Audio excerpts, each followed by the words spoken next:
عليكم ورحمة الله وبركاته متابعينا الأعزاء، إن شاء الله تكونوا بخير وبصحة وسلامة. رسميا شاومي تطلق سلسلة شاومي 14 وال14 ألترا عالميا وتحديدا بالعراق وبسعر ممتاز، فخليكم وين المقطع إن شاء الله راح تستفادوا.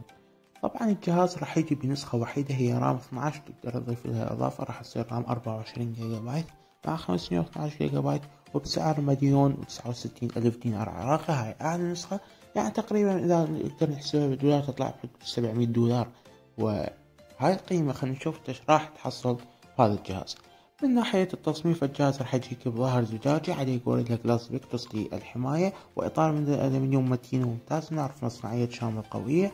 والظهر راح يكون بألوان تكون مات غير لماعة، يعني ما راح تظهر بصمات الأصابع، راح يكون ممتاز بالاستخدام. وأيضا من ناحية السماكة والوزن فراح يكون 188 جرام ووزن 193 جرام، فحسب النسخة إذا كانت جلد أو زجاج. وراح يكون سماكته هو 8.3 ملم. وبالنظر إلى حجمه الصغير فراح يكون ممتاز جدا بالاستخدام بيد واحدة والتعامل مع الجهاز بدون ما يتعبك. إضافة إلى ذلك فهو مقاوم للماء والغبار بمعيار IP68، معناها تقدر تغمره متر ونص لمدة 30 دقيقة بالماء براحة راحتك. الجهاز راح يكون مقاومته متينة. فمن ناحية التصميم أكيد نعطيه 10/10. من ناحية الشاشة الجهاز راح يجي بشاشة LTPO OLED تدعم 68 بليون كلر و120 هرتز وتقنية الدولبي فيجن والمليار لون، وأكيد إنارتها توصل ل 3000 شمعة، وهذا رقم ممتاز جدا. تدعم ال HDR10 بلس وحجمها 66 إنش، ودقتها هي ال1.5K، يعني تقريبا أقل من 2K بشوية. شاشة راح تعطيك تشبع ألوان ممتاز، كثافة 64 بكسل، وعليها أكيد الغوريلا جلاس فيكتوس الأقوى للحماية، وهي من نوع C8 من TCL العالمية للشاشات، فأكيد الشاشة هنا تعتبر خط أول. من ناحية النظام فهو أكيد الأندرويد 14 الأحدث وواجهة شاومي الجديدة لهايبر OS بالعديد من المميزات الممتازة. المعالج هو أكيد أقوى موجود بالعالم حاليا، سناب دراجون 8 جيل 3، وأكيد الرامات هي راح تكون أحدث شيء LPDDR5X والUFS 4.0. إذا هنا راح نشوف عتاد ونظام سوفت وير ممتاز جدا، نقدر نعطي 10/10. أيضا من ناحية التصوير الشركة حطت لك حساس رئيسي 50 ميجا بكسل من سوني بفتحة 1.6. هاي الفتحة راح تستقطب لك إنارة بشكل مو طبيعي، بحيث الجهاز بالنهار بالليل راح تحصل منه صور بإنارة ممتازة من دون نويز وتصوير ممتاز. إضافة إلى أنه يدعم التركيز التلقائي PDAF والتثبيت البصري OIS.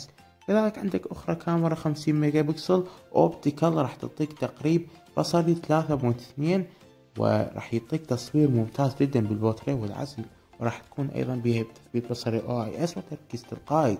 وعندك كاميرا الترا وايد ايضا 50 ميجا بكسل راح تعطيك 115 درجة وتعتبر ممتازة جدا. العدسات طبعا راح تكون مدعومة من شركة لايكا الألمانية، والتصوير هنا أكيد راح يكون 10/10، بالإضافة إلى تصوير فيديو 8K 24 إطار بالثانية أو 4K 60 إطار بالثانية مع تقنيات مثل HDR والدولبي فيجن وغيرها.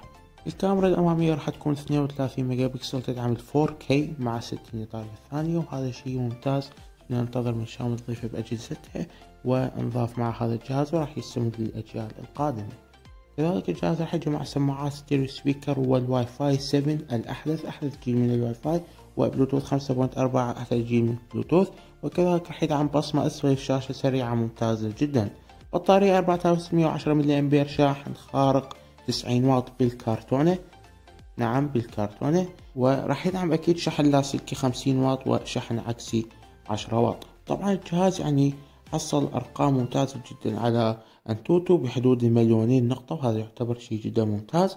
وأنا أشوف أن الجهاز هذا يعتبر صفقة رابحة كقيمة مقابل سعر مدفوع. اعطونا رأيكم بالتعليقات، لا تنسوا اللايك والاشتراك وتفعيل زر الجرس. نلتقي فيديو قادم.